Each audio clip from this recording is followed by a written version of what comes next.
wa yuba'iduni minan nar. Ya Rasulullah, wahai Rasulullah, akhbirni bi amalin yudkhiluni jannah. Kabarkan kepadaku suatu amalan yang mana dengan amalan tersebut aku akan masuk surga. Wa yubaiduni minan nar. Begitupun dengan amalan tersebut aku akan jauh dari neraka. Jadi sahabat yang mulia ini meminta kepada Nabi SAW suatu kabar, suatu amalan yang mana dengan amalan tersebut sahabat ini bisa masuk surga dan jauh dari neraka. Jamaah masyarakat muslim rahmatullah. Lihatlah sahabat yang mulia ini. Beliau menginginkan sesuatu yang agung, yaitu berupa surga Allah Subhanahu wa taala. Dan beliau juga menginginkan dihindarkan dari adab yang pedih, yaitu adab neraka. Lihatlah apa cita-cita yang tinggi dari seorang sahabat yang mulia ini. Beliau tidak menanyakan tentang amalan misalkan supaya penambah rezeki dan seterusnya. Itu penting. Tetapi apa ada yang lebih penting daripada itu?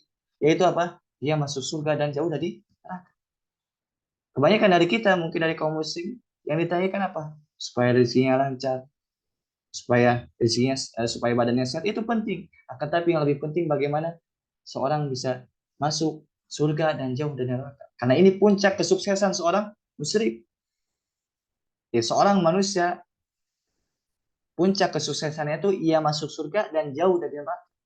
Faman zuhziha 'anil nar wa udkhilal jannah faqad faz. Barang siapa yang dijauhkan dari api neraka dan dia masuk surga, faqad faz, dialah orang yang beruntung. Jadi orang yang beruntung Allah menyebutkan dalam Al-Qur'an adalah orang yang dijauhkan dari surga dan masuk ke dalam orang yang beruntung adalah orang yang dijauhkan dari neraka kemudian dia masuk pada surga Allah Subhanahu wa taala. Ini orang yang beruntung. Karena ketahui bahwasanya tidaklah seorang dianggap beruntung meskipun sehebat apapun dia di dunia, sesukses apapun dia di dunia, sehebat apapun harta yang ia miliki, setinggi apapun kedudukan yang ia miliki, seandainya ujung-ujungnya neraka, maka ini bukan kesuksesan yang sesungguhnya.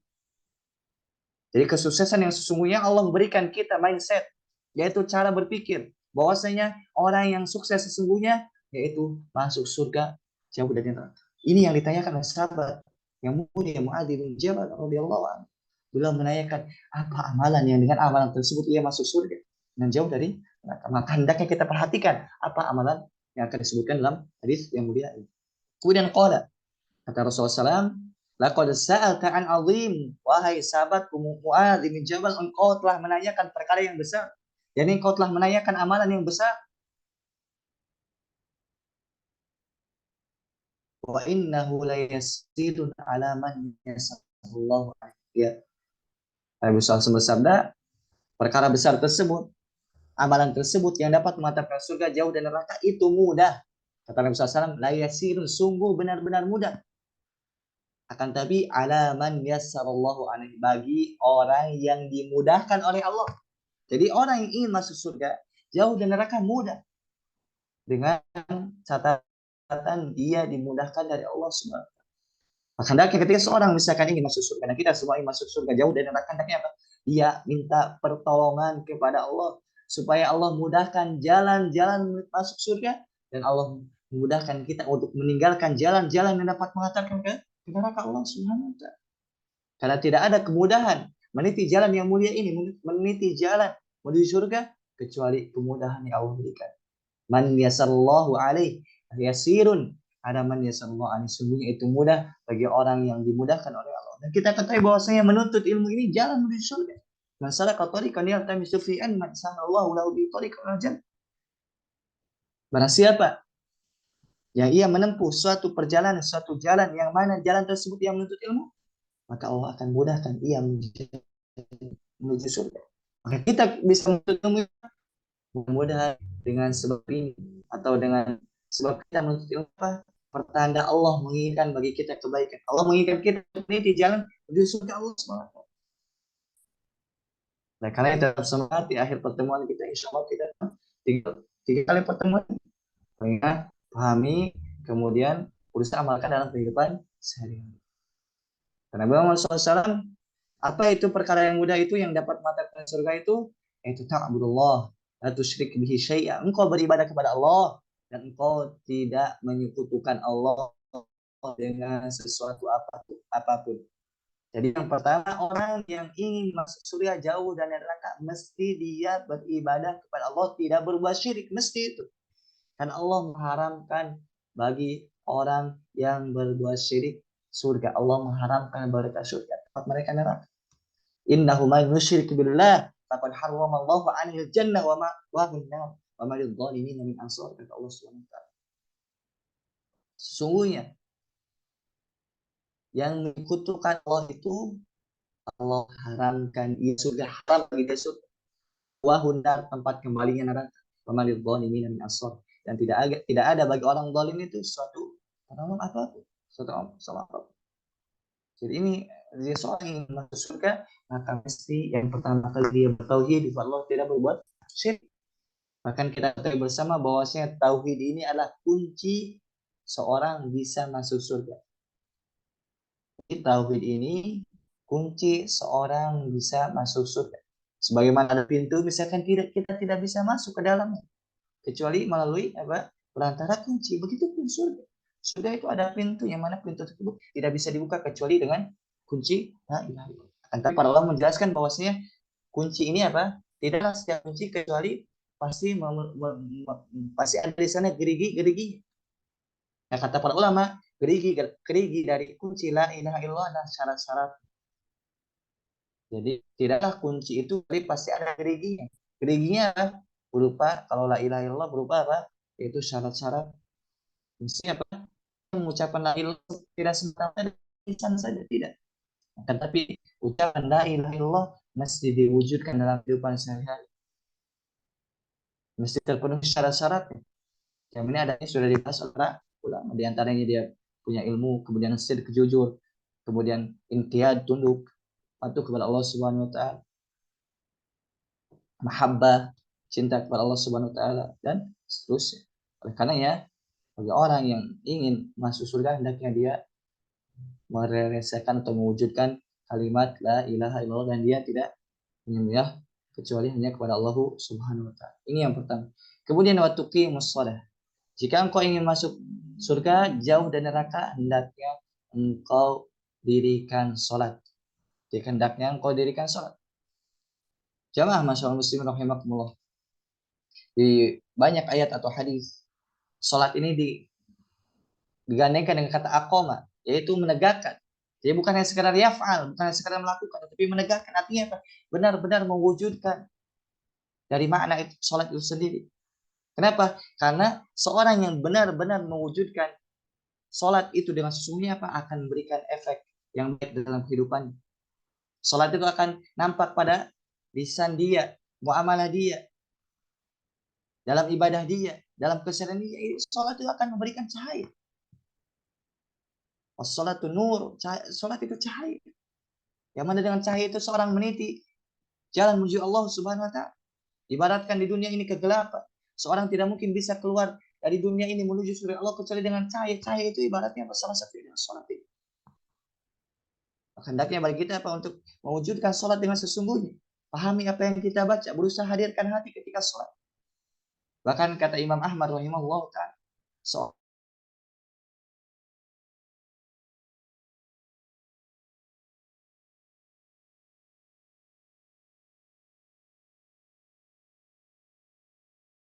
apa?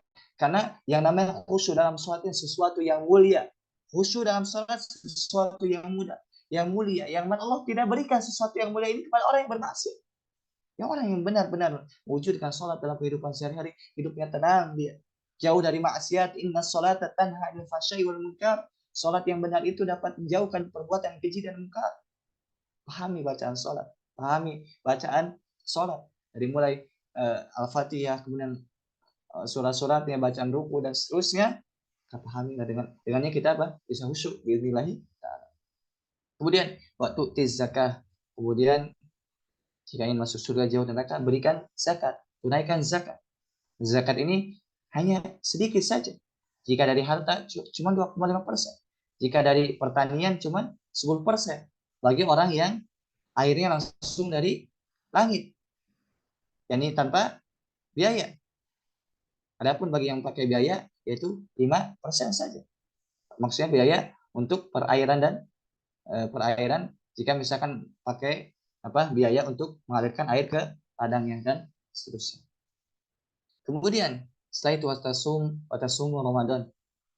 Engkau jika ingin masuk surga jauh dari neraka hendaknya berpuasa Ramadan.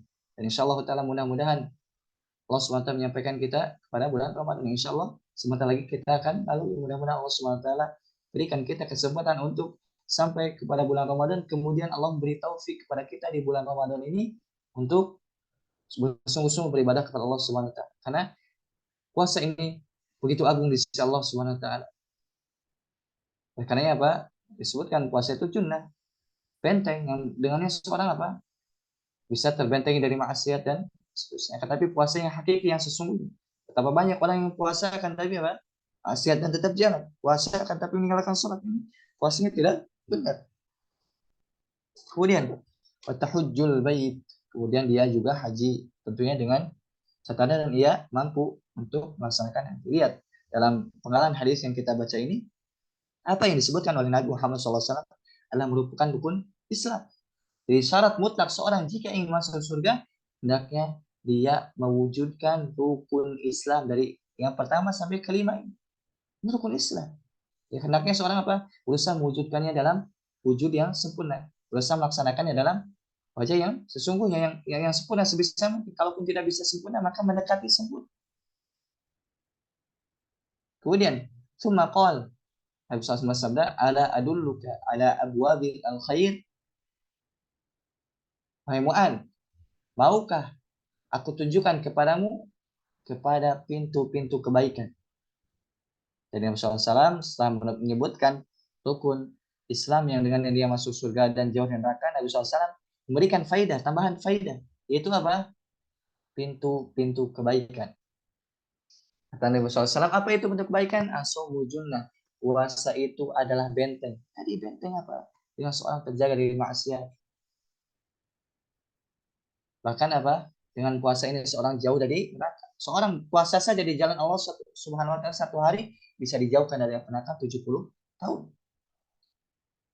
Satu kali saja puasa di jalan Allah Subhanahu wa taala benar-benar mewujudkan makna puasa ikhlas kepada Allah Subhanahu wa taala, dijauhkan dia 70 tahun dari api neraka. As-shaumu junnah kuna shadaqatu tudfi'u al-khati'ata kama yudfi'u al-ma'u an-nar. Artinya sedekah itu dapat memadamkan atau sedekah itu dapat menghapus khati'ah kesalahan. Ya sedekah itu dapat menghapuskan kesalahan sebagaimana air itu dapat menghapus nar. Tudfi'u di sini sebenarnya secara bahasa tudfi'u itu memadamkan. Jadi sedekah itu dapat memadamkan kesalahan-kesalahan, artinya dapat menghapus kesalahan-kesalahan. Sebagaimana air itu dapat memadamkan api. Artinya sedekah ini merupakan salah satu hal yang mana dengannya dosa-dosanya dapat menghapus. Jadi sedekah ini termasuk amalan yang dengannya kejelekan-kejelekan itu terhapus. Dan secara umum memang seperti itu. Secara umum amalan itu dapat menghapuskan kejelekan-kejelekan yang kita lakukan. Jadi secara umum bukan sedekah saja, tetapi secara umum memang amal baik itu dapat menghapuskan kesalahan-kesalahan yang kita lakukan. Sebagaimana telah kita baca hadisnya. Innal hasanata atau kata Allah SWT dalam Al-Quran, innal hasanati yudhibna sayyi'at. Bahwasanya kebaikan-kebaikan itu keburukan-keburukan. Wa atbi'is sayyi'atal hasanata tamhuha, kata Nabi SAW. Jika engkau berbuat dosa, maka iringi dengan kebaikan. Niscaya kebaikan ini menghapus dosa-dosa yang telah engkau lakukan. Ini semakna dengan hadis. Antara hadis satu dengan hadis yang lain saling menguatkan. Jadi tidak ada hadis satu dengan yang lain bertentangan, tidak ada. Jika misalkan ada pertentangan, yang salah bukan hadis, yaitu otak kamu yang salah, pemahaman kamu yang salah. Kenapa? Karena ketika hadis sahih, maka tidak mungkin bertentangan sama sekali. Justru menguatkan salah satu dengan yang lain. Karena salah satu ciri dari ahlul bid'ah kata para ulama adalah mereka mempertentangkan hadis satu dengan yang lain. Sedangkan ahlus sunnah di antara ciri mereka apa? Meyakini bahwasanya ketika hadis itu sahih pasti menguatkan satu sama lain. Tidak mungkin bertentangan abadan selama-lamanya. Begitupun tadi dibacakan ayat yang dibacakan hadisnya satu sama lain saling mendukung. Ayat mengatakan bahwasanya kebaikan itu dapat menghapus dosa, begitupun hadis mengatakan kebaikan itu dapat menghapus dosa. Nah, ini saling menguatkan. Al-Quran tentu pasti sahih, pasti benar. Al-Quran itu tidak mungkin bertentangan dengan hadis yang sahih. Ini diantara faedah penting. Bahwasanya hadis yang sahih dengan hadis yang sahih tidak akan bertentangan. Begitupun hadis yang sahih dengan Al-Quran tidak mungkin bertentangan. Jika ada pertentangan, yang salah bukan hadis, bukan Al-Quran yang tetapi pemahaman kita. Kemudian, sholatul rajul fi jawfil lail, dan termasuk dari kebaikan itu, pembuka pintu kebaikan adalah qiyamul lail, salatnya seorang di tengah kegelapan malam. Ini termasuk dari pintu kebaikan yang sangat besar, yang mana dengannya seorang bisa didatangkan kebaikan-kebaikan, dengannya seorang bisa dijauhkan dari keburukan-keburukan dengan cara qiyamul lail. Usahakan kita sebagai penuntut ilmu yang menisbahkan diri kepada manhaj salaf, hendaknya apa? Minimal kita dalam malam itu melakukan witir satu rakaat saja, mulai dengan satu rakaat. Tidak bisa misalkan bangun tidur, mulai sebelum tidur. Itu lebih baik daripada tidak sama sekali. Mulai dengan satu rakaat. Setelah misalkan berat, masih berat, mulai setelah sholat isya, kemudian sholat ba'diyah isya 2 rakaat, kemudian lanjut dengan witir 1 kali rakaat. Inilah ilmu yang bermanfaat, ilmu yang membuahkan amanat. Bukan hanya sekedar pengetahuan, oh seperti itu, kemudian tidak diamalkan, tidak. Tetapi ilmu yang bermanfaat, ilmu yang membuahkan amal. Hendaknya ketika misalkan selama ini kita belum bisa menjalankan misalkan kayak mulai, maka setelah mendengar hadis ini apa minimal sebelum tidur 1 rakaat. Allah akan berikan hidayah dan taufik sehingga 3, kemudian terus bisa sambil 5, terus belajar tambah. Ketaatan itu bukan monoton seperti itu saja. Masalah dunia saja kita pengen nambah, lalu kenapa masalah akhirat ini tidak ingin nambah? Seorang 1 juta pengen 1,5, 1,5, terus pengen nambah dunia ini. Rumah kecil pengen renovasi jadi besar, sudah besar pengen tingkat, dan susah pasti dunia. Kendaraan yang tadinya kurang baik pengen baik, tadinya sepeda motor kemudian mobil, terus dunia itu. Kenapa kita masalah dunia seperti ini? Akan tapi urusan agama pengennya pas-pasan saja, pengennya yang biasa-biasa saja, jangan seperti itu. Justru masalah agama ini, masalah akhirat ini, dari kafal tanafasan, mutanafisun fal yatanafasan tanafisun. Hendaknya orang yang apa seperti itu hendaknya dia berlomba-lomba. Kemudian kata Nabi Muhammad SAW, summa ta'ala, kemudian Nabi SAW membacakan ayat tajafa junubuhum an madaji. Nabi SAW membacakan ayat yaitu menceritakan orang-orang yang dia beriman kepada Allah dengan keimanan yang benar, yaitu mereka salah satu sifatnya tatajafa junubuhum anil madaji. Punggung mereka itu, lambung mereka itu jauh dari tempat tidur. Jadi Nabi SAW menyebutkan tentang qiyamul lail bahwasanya qiyamul itu termasuk kebiasaan orang-orang saleh, termasuk ciri orang yang beriman dengan keimanan yang benar. Karena Nabi SAW menyebutkan dalam hadis bahwasanya qiyamul lail itu termasuk da'bus sholihin, termasuk dari kebiasaan orang-orang saleh. Meskipun misalkan kita belum saleh, hendaknya paling tidak kita berusaha mencontoh orang-orang saleh, yaitu qiyamul lail. Dengan qiyamul ini tadi, qiyamul lail ini kita bisa dibuka oleh alat pintu-pintu kebaikan. Nabi SAW membaca ayat ini, tatajafa junubuhum anil madaji. Lambung mereka jauh dari tempat tidur. Kenapa? Mereka salat, beribadah kepada Allah Subhanahu wa taala. Yang mana lanjutan ayat itu tatajafa junubuhum anil madaji yad'una rabbahum khaufa wa tama'a wa mimma razaqnahum yunfiqun. Jadi lambung mereka itu jauh dari tempat tidur. Mereka itu berdoa, beribadah kepada Allah Subhanahu wa taala khaufan, mereka beribadah itu dalam keadaan takut. Wa thama'an, mereka juga harap kepada Allah Subhanahu wa taala. Jadi kita harus menggabungkan dalam ibadah ini rasa takut dan harap.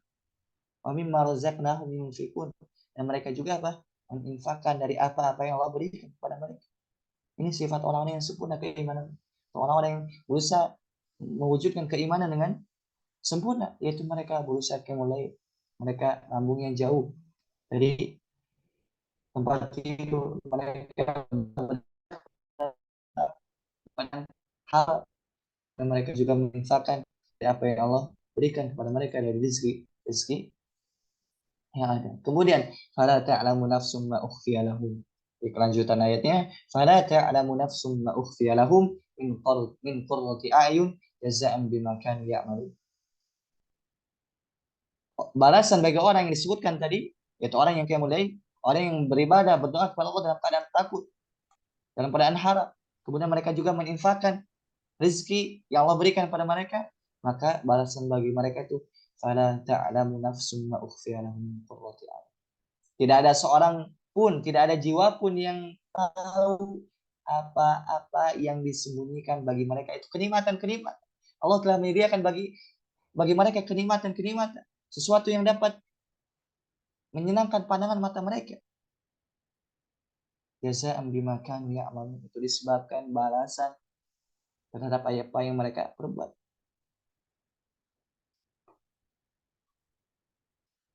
Hendaknya bagi kita untuk sebisa mungkin menjaga mulai kemudian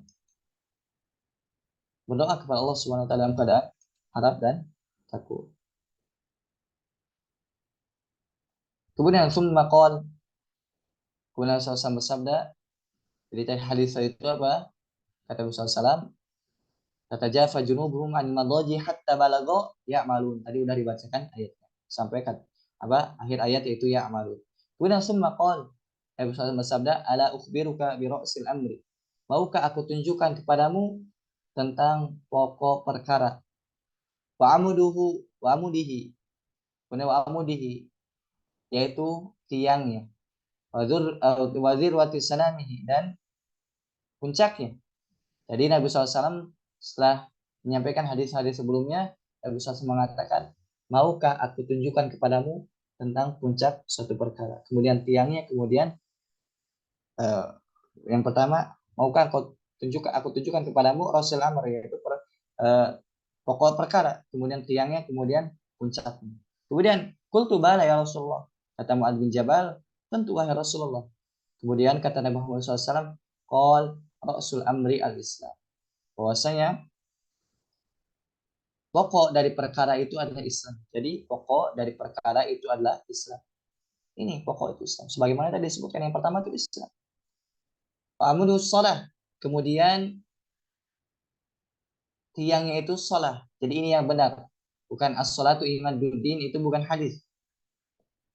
Yang benar adalah amudus salah, yaitu tiang itu salat. Ini yang benar.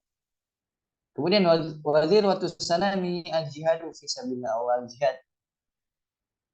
Puncak dari perkara ini yaitu al-jihad, jihad di jalan Allah Subhanahu wa taala. Kemudian summa qala, kemudian Rasul bersabda, ala ukhbiruka bimilaki dzalika kull. Maukah aku tunjukkan kepada raja dari itu semua? Bimilaki dzalika kull. Raja atau pokok dan seterusnya. Intinya apa itu?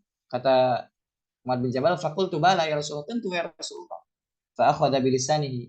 Kemudian Nabi SAW bersabda sambil menunjuk pada lisannya, kufa alaika hada, jaga oleh engkau lisan ini. Jadi lisan ini apa? Termasuk hal yang penting untuk bisa mewujudkan apa-apa yang telah disebutkan. Tahan oleh engkau lisan ini. Jangan sampai lisan ini apa? Mengucapkan sesuatu yang dimurkai oleh Allah Subhanahu wa taala. Bahkan disebutkan dalam hadis apa? Seorang berbicara dengan ucapan yang mana dengan ucapan tersebut seorang dijauhkan.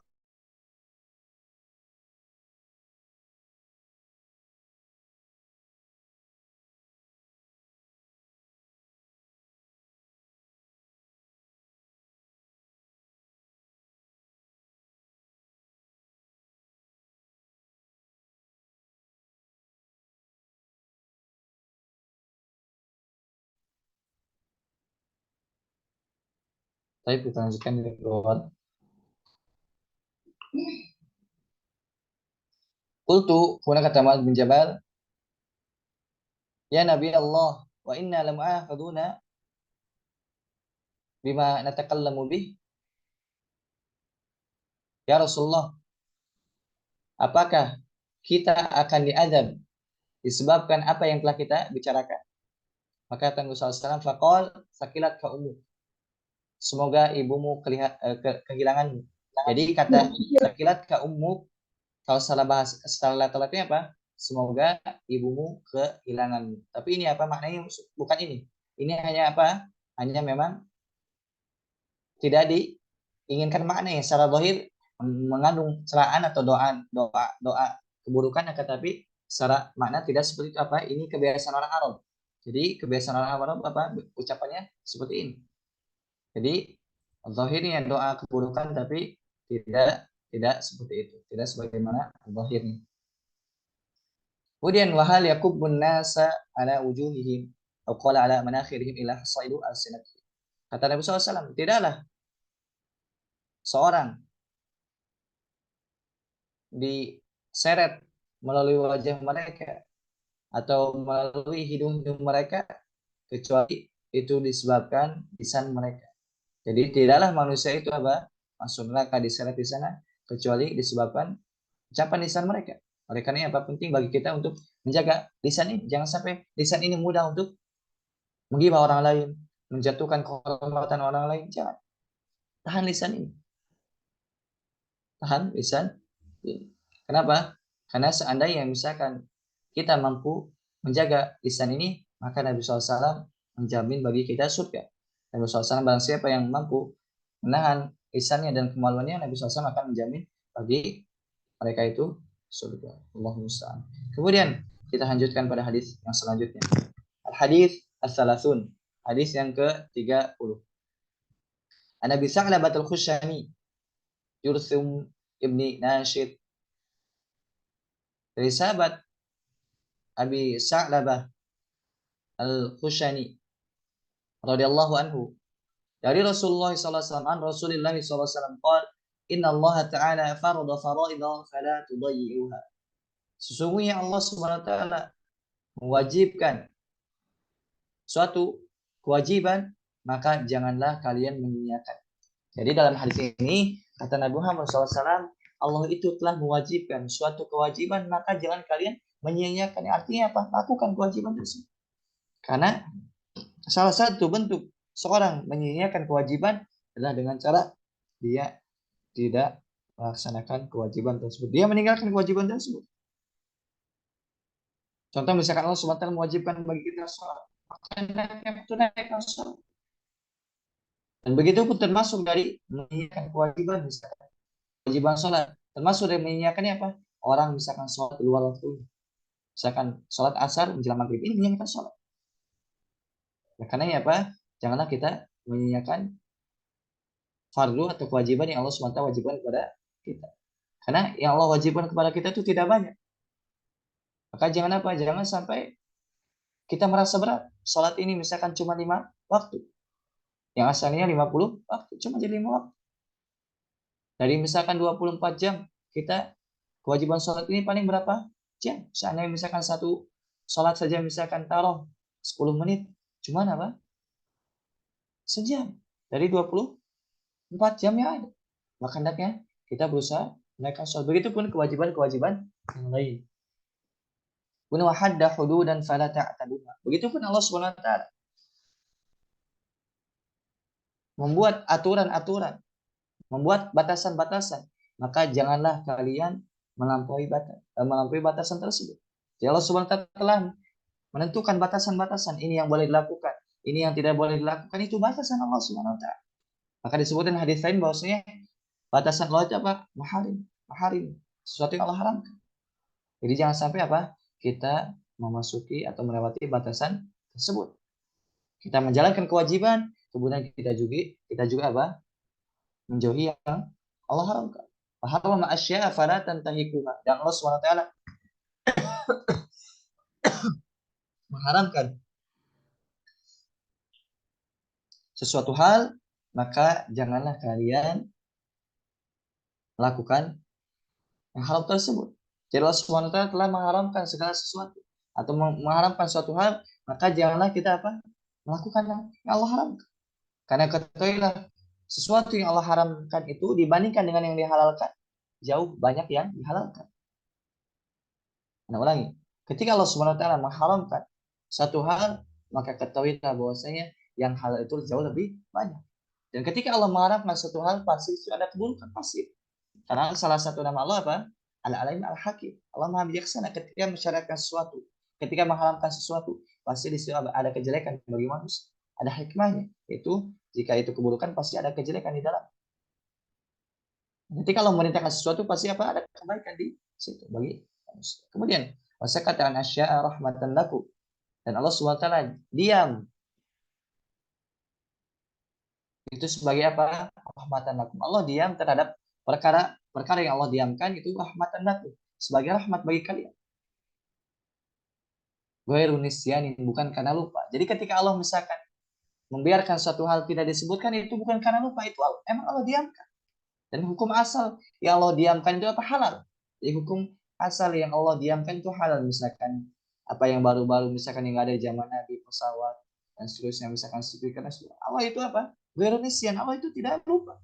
Allah tahu bahwasanya kelak akan ada pesawat. Allah tahu kelak akan ada mikrofon dan seterusnya. Allah tidak lupa. Itu rahmatan lakum, itu sebagai rahmat bagi kalian. Maka jangan tabasuan, jangan kalian mencari. Jadi ketika Allah SWT mendiamkan segala sesuatu, maka kemasannya apa? Itu boleh kecuali dalam masalah ibadah. Jadi hukum segala sesuatu itu apa? Al-aslu fil asya al-ibahah. Segala sesuatu itu hukum asalnya boleh masalah dunia. Akan tapi untuk masalah agama, al-aslu fil ibadah at-tahrim. Hukum asal dalam ibadah itu at-tahrim, pengharaman. Tidak boleh kita melakukan ibadah kecuali harus ada dalilnya. Adapun untuk masalah dunia ini apa? Boleh-boleh saja. Selagi memang tidak ada dalil yang melarang. Hukum asal dunia itu boleh sampai ada dalil yang melarang. Ini termasuk rahmat dari Allah Subhanahu wa taala.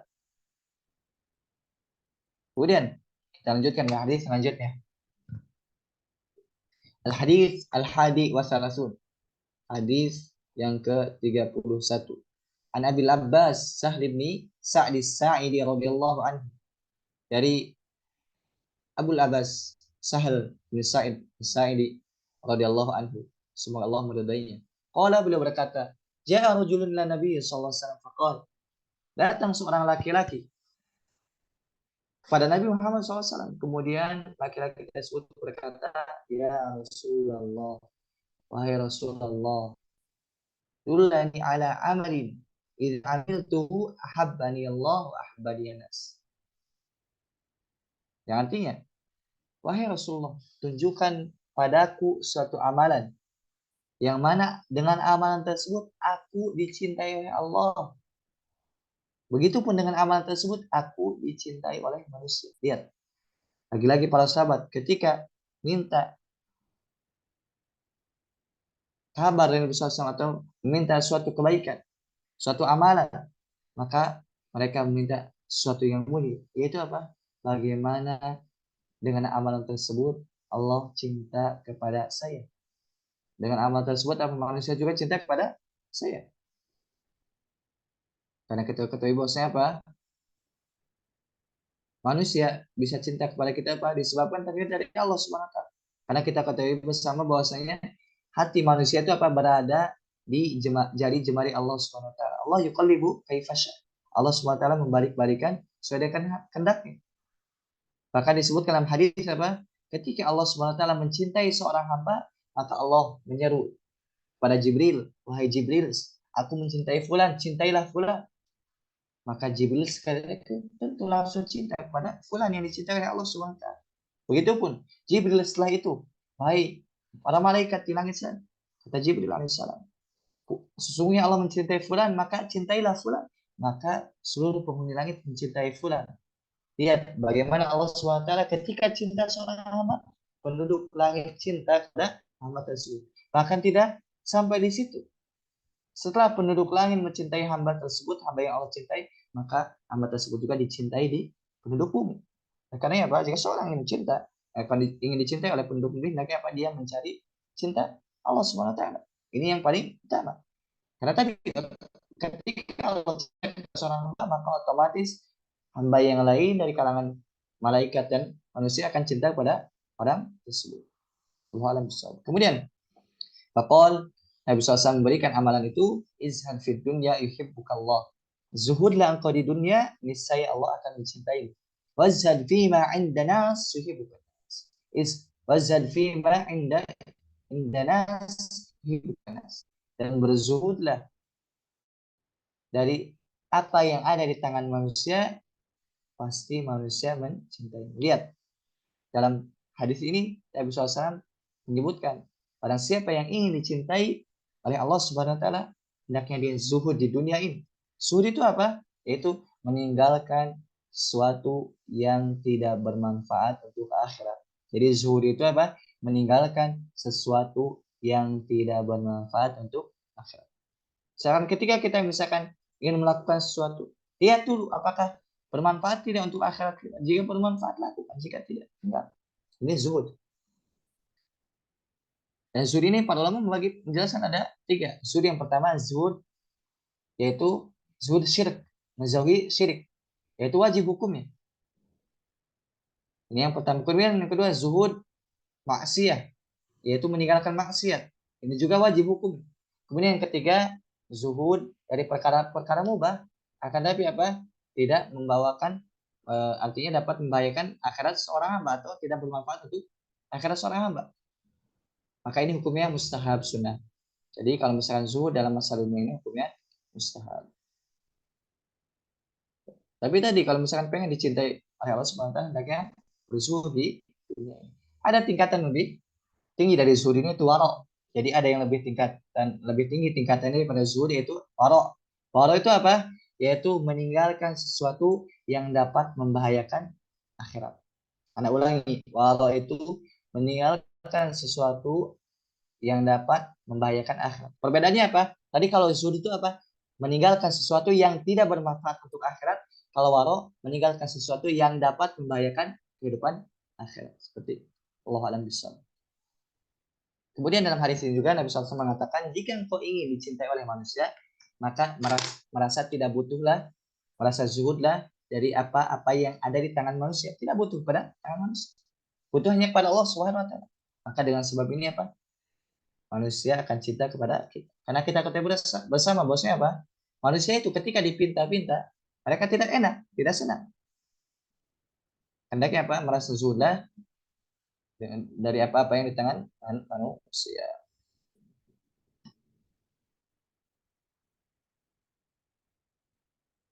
Kemudian kita lanjutkan hadis selanjutnya. Al-hadis tsani wa salasun.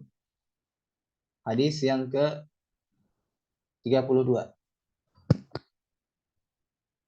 An Abi Sa'id bin Malik bin Sinan Al-Khudri radhiyallahu anhu. Dari sahabat yang mulia Abu Sa'id bin Malik bin Sinan Al-Khudri radhiyallahu anhu. Semoga Allah SWT meridainya. Anna Rasulullah SAW qala, Nabi SAW bersabda, la darara wa la dirar. Tidak boleh membahayakan diri sendiri, begitupun tidak boleh membahayakan orang lain. Hadisun hasanun. Hadis ini hasan, rawahu Ibnu Majah. Diriwayatkan oleh Imam Ibnu Majah, Ad-Daraqutni dan Imam Daraq wa ghairuhuma musnad.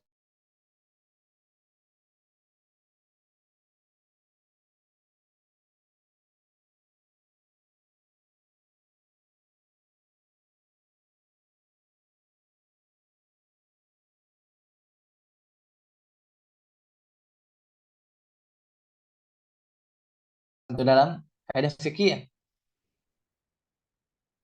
Coba lagi.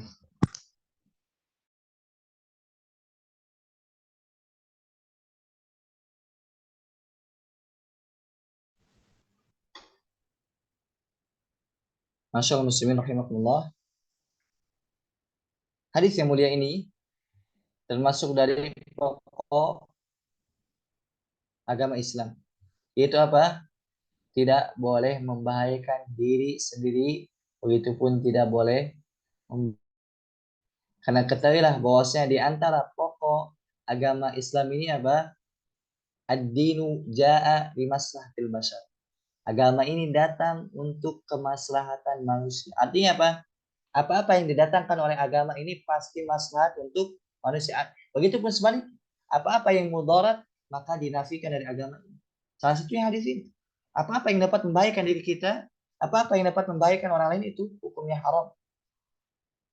Dalam hadis ini juga Pak, kita bisa mengatakan rokok itu haram. Kenapa? Rokok itu termasuk yang membahayakan diri dan orang lain. Meskipun tidak ada dalil yang mengatakan rokok itu haram, makan tapi cukuplah hadis ini. Cukuplah hadis ini sebagai dalil. Yang mana tidak boleh seorang membahayakan diri sendiri dan orang lain.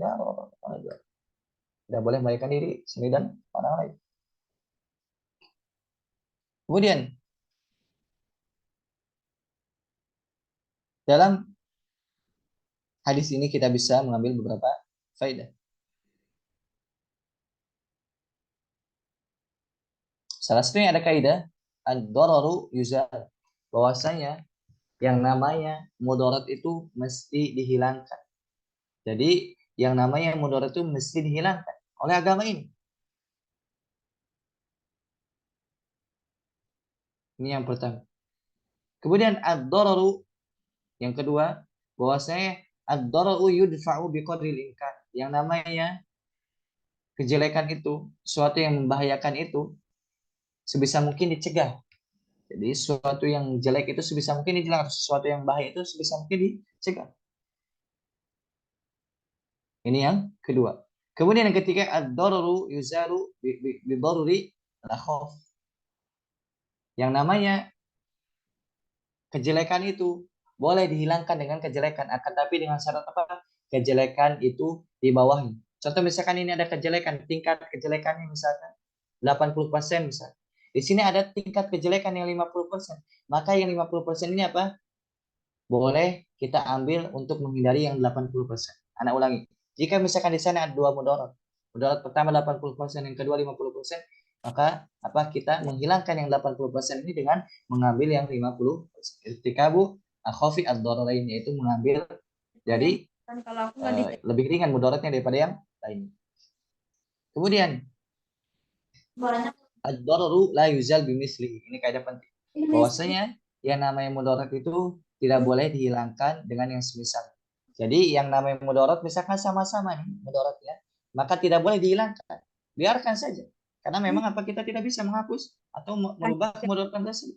kalau Jadi yang namanya mudarat tidak boleh dihilangkan dengan mudarat yang semisalnya. Kalau yang di bawahnya tentu boleh. sibuk Bagaimana tadi? Kita tergantung menghilangkan mudarat dengan yang di bawahnya. Tingkatnya misalkan 50 sama 30, kita ambil yang 30. itu Kalau beliau sama-sama 50, maka tidak dihilangkan. Ya. duluan Kita duluan memang tidak mampu, belum mampu bisa. Seperti itu. tapi kadang beliau Ada anu kisah kamu menarik terkait hal ini, yaitu terkait coba amar ma'ruf ini atau nahi munkar ini, terkait mudarat ini, yaitu ketika karena apalagi satu jelek zaman sih Syekhul Islam rahimahullah ta'ala. Jadi ya di zaman Syekhul Islam itu apa? Peperangan terjadi antara jadi bangsa Tatar dengan kaum muslimin. Orang-orang Tatar itu apa? Menghabisi kaum muslimin, menyerang negeri-negeri kaum muslimin. Nah, suatu hari Syekhul dia Islam jelek rahimahullah ta'ala pastinya bersama murid-muridnya melewati pasukan Tartar. jelek pastinya juga Pasukan jelek Tartar kan nih seperti waktu itu. khusus Yang mana pada saat itu mereka lagi minum khamar. Mereka mabuk-mabuk, kemudian ya sampai itu apa? Tidak sadarkan diri. dia Nah, makanya murid baru Syekhul Islam ini apa? Ingin menegur orang tersebut. jus 30 Menegur apa? Tentara yang mabuk tersebut. Maka kata Syekhul Islam apa? Biarkan mereka, biarkan. Lebih baik mereka itu mabuk. Lebih baik mereka membuat mudarat mabuk itu daripada mereka sadar kemudian memberikan mudarat yang lebih besar, itu apa? Menindas kaum muslimin, bahkan membunuh kaum muslimin. Ini salah satu kaidah dari apa? Yaitu misalkan kejelekan yang tetapi lebih kecil dibandingkan kejelekan besar dibiarkan. Seperti itu. Allah alam. Kemudian kita lanjutkan pada hadis yang selanjutnya. Al-hadisu as-salisu was-salasun. Hadis yang ke-33. An Ibni Abbas radhiyallahu anhuma. Dari sahabat yang mulia Ibnu Abbas radhiyallahu anhuma, semoga Allah meridai keduanya, yakni Abdullah dan ayahnya itu Abbas bin Abi Al-Muttalib. Anna Rasulullah sallallahu alaihi wasallam qala, Nabi sallallahu alaihi wasallam bersabda, lau yu'tan nasu bida'wahum ladda'a rijalun amwala qaumin wa dima'ahum ladda'a rijalun amwala qaumin wa dima'ahum lakin al-bayyinata al-mudda'i wal yamina 'ala man ankara. Yang artinya seandainya manusia itu pengakuan mereka sesuai dengan klaim mereka, tentu mereka akan mengklaim, akan mengaku harta orang lain menjadi milik. Jika manusia itu dibenarkan dengan sekadar hanya klaim saja, tentu mereka akan menumpahkan darah-darah orang lain. Jadi dalam hadis yang mulia ini ada suatu hukum, yaitu yang kita biasanya pakai dalam perhakiman atau dalam perkodian, yaitu contoh misalkan kita biar lebih paham. Misalkan A dan B. Si B ini mempunyai suatu barang. Nah, si A ini ngaku-ngaku bahwasanya barang yang ada di tangan si B ini merupakan barang si A. Otomatis si A ini mengklaim harta yang ada di tangan B. Maka dalam hukum Islam berdasarkan hadis ini, si A ini tidak boleh mengklaim harta si B ini sampai dia mendatangkan bayinah. Lakinnal bayinah alal mudda'i. Sampai orang yang mengklaim ini mendatangkan bukti bahwasanya barang yang ada di si B ini merupakan barang dari si A. Mudah-mudahan dapat dipahami. Jadi itu makna dari hadis ini. Jadi seandainya manusia itu dibiarkan mengaku-ngaku saja, tentu mereka akan mengambil harta orang lain. Misalkan si A ini dibiarkan mengaku-ngaku saja, tentu akan langsung ambil harta si B. Maka hendaknya jika orang yang mengaku termasuk barang ini adalah barang si dia, barang yang ada di B ini merupakan barang A, hendaknya si A ini mendatangkan bukti. Jika tidak ada bukti, maka barang ini milik si B. Wal yaminu 'ala man ankara. Bagi orang yang ini tadi yang pemilik barangnya, dia cukup bersumpah. Jadi kalau si A ini mesti mendatangkan bukti, kalau si B tidak mendatangkan bukti. Kenapa? Memang dia barangnya sudah ada. Dia berkata, demi Allah ini barang saya, sudah cukup. Dan ini pun kita bisa ambil pelajaran bahwasanya hukum di dunia ini sesuai zahir. Hukum di dunia ini sesuai dengan zahir. Ketika hakim misalkan memutuskan suatu perkara dalam masalah tadi misalkan A dan B, ternyata memang si B ini barang dari si B ini memang ternyata barang A. Tapi si A ini tidak ada bukti, maka tetap kita selaku hakim atau yang memutuskan perkara, kita anggap bahwasanya barang ini tetap milik si B. Kenapa? Karena kaidahnya tadi, kalau orang mau mengklaim barang orang lain, maka hendak ada bukti. Mudah-mudahan dapat dipahami. Insya Allah dapat dipahami. Kalau misalkan tadi kurang paham, nanti bisa dijelaskan. Nah, ulangi ketika seorang mengklaim, maka hendaknya dia ada bukti. Begitupun orang menuduh misalkan, harus ada bukti. Tidak boleh main tuduh-tuduh semata, harus ada bukti. Dalam peradilan biasanya dipakai dalam peradilan masalah. Nah, al-bayyinah di sini bukti itu bukti itu bisa bisa saksi atau misalkan qarain itu kayak indikasi-indikasi. Boleh. Misalkan ada saksi, didatangkan saksinya, atau qarain itu kayak suatu indikasi-indikasi yang mengatakan barang itu milik si fulan. Indikasinya contoh misalkan ada namanya si fulan di barang ini, misalkan tadi ada barang di si B, ternyata di bawahnya itu misalkan atau di tempat tertentu ada nama fulan, ini tentu milik si A gitu, dengan indikasi-indikasi yang ada. Mudah-mudahan dapat di mana dari hadis. Allah alam bisawab. Kalau misalkan nanti kurang paham bisa ditanyakan. Ya, kalau misalkan kita mau mengklaim milik orang lain, wajib kita mendatangkan bukti. Meskipun ternyata memang benar barang kita dirampas orang lain, kita tidak bisa mengambilnya kecuali harus ada bukti. Kenapa? Karena kita tadi misalkan hakim nanti memutuskannya pasti tetap milik si B. Kenapa? Kita harus ada bukti terlebih dahulu. Ini berdasarkan hadis ini. Kemudian kita baca hadis yang terakhir untuk malam ini insyaallah taala. Nabi al-haditsul rabi wa salasun. Hadis yang ke-34. An Abi Sa'id Al-Khudri radhiyallahu anhu, dari sahabat Abu Sa'id Al-Khudri radhiyallahu anhu. Qala sami'tu Rasulullah sallallahu alaihi wasallam yaqul. Aku mendengar Rasulullah SAW bersabda, "Man ra'a minkum munkaran." Man ra'a minkum munkaran. Barang siapa yang melihat kemungkaran, falyughayyirhu biyadihi, hendaknya dirubah dengan tangan mereka, dengan kekuasaan. Barang siapa yang melihat kemungkaran, kejelekan, hendaknya dirubah dengan kekuasaan, yaitu dengan tangan mereka, artinya pada kekuasaan mereka. Fa in lam yastati' fa bilisani. Jika tidak mampu dengan tangan mereka, dengan kekuasaan mereka, hendaknya dengan lisannya. Hendaknya dengan lisannya.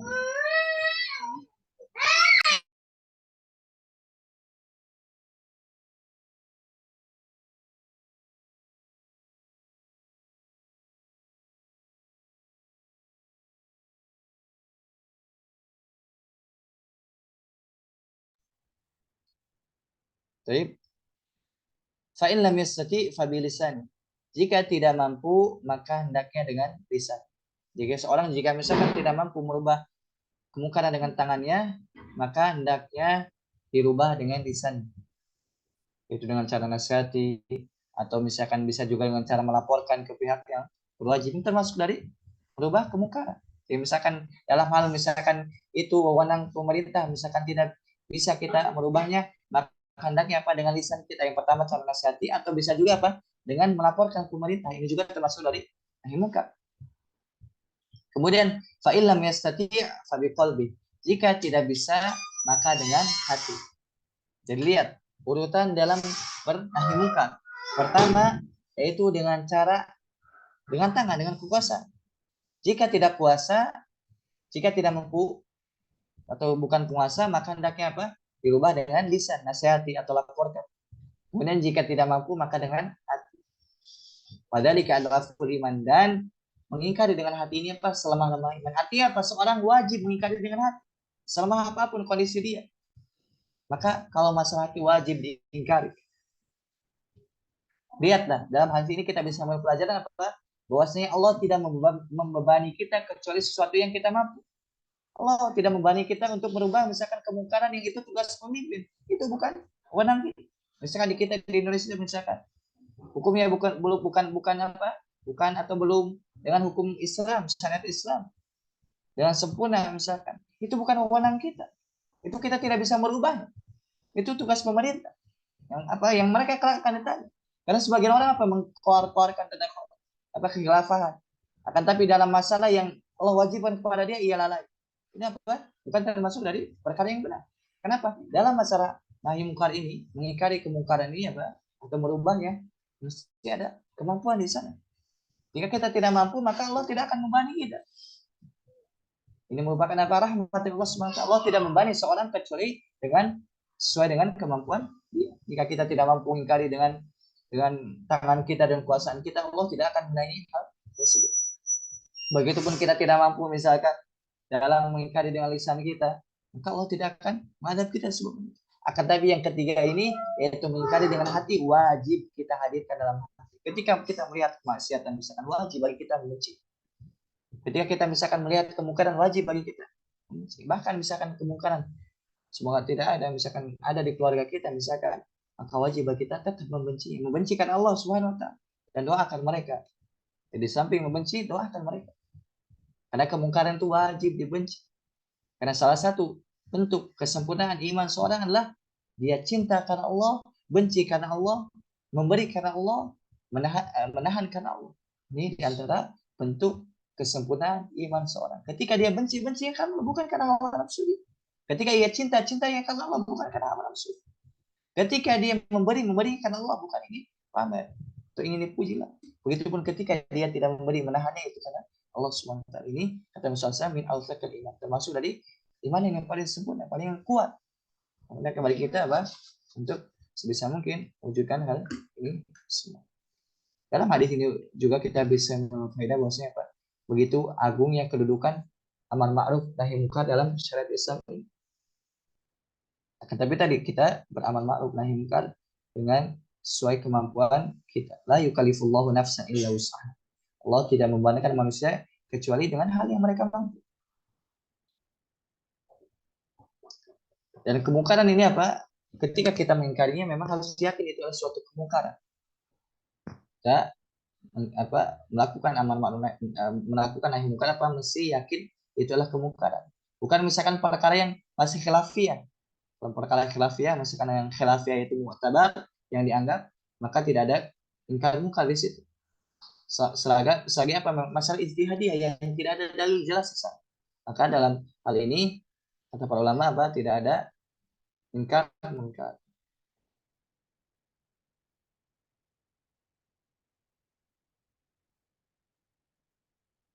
Jamaah masyaallah muslim rahimahullah.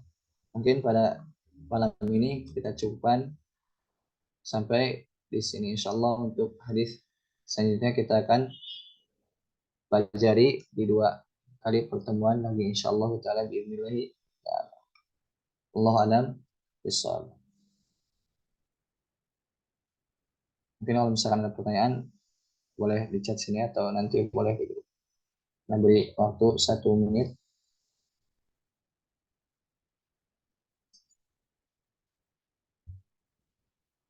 Tapi bismillah ada pertanyaan. Bismillah, Ustaz bertanya di hadis ke-31, siapa yang menjadi hakim atau yang memutuskan bahwa bukti yang diberikan itu benar? Semisal pada kasus A dan B tadi, B benar dalam kenyataan tetapi tidak bisa menunjukkan bukti, apakah kemudian klaim A tersebut diakui?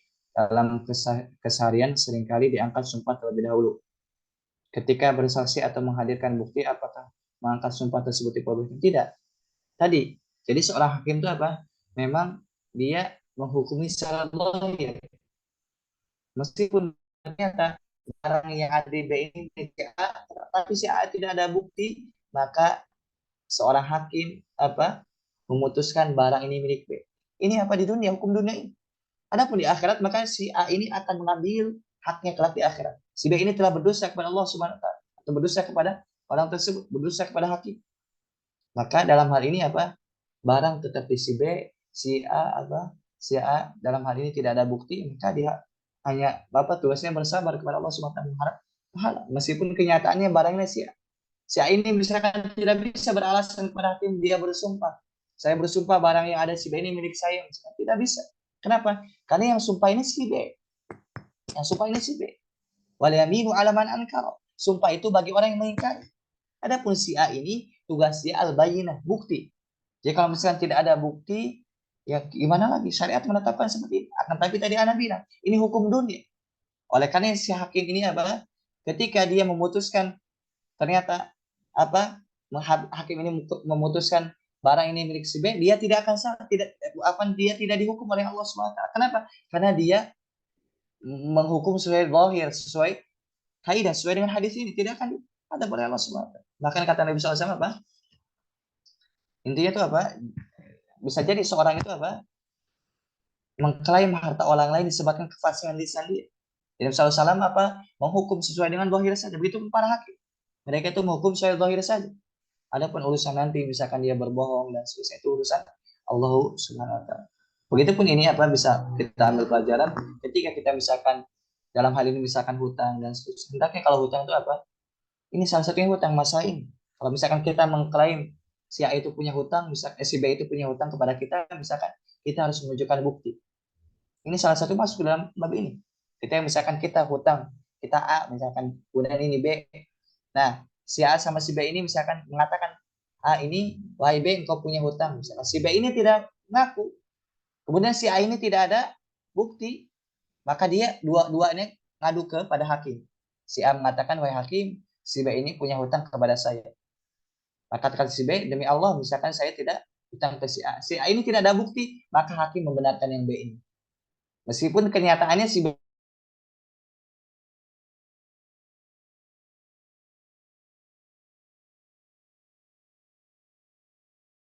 Kenapa tadi hakim hanya memutuskan sesuai zahir yang ada. Allah alam bisa. Apakah dia bisa dipahami? Diketik saja kalau misalkan dapat dipahami. Ketik ya.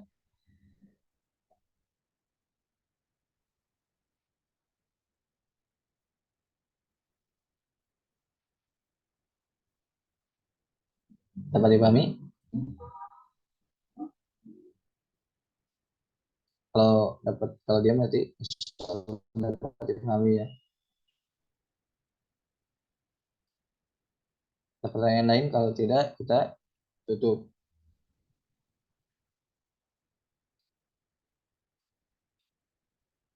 Berarti insya Allah paham ya.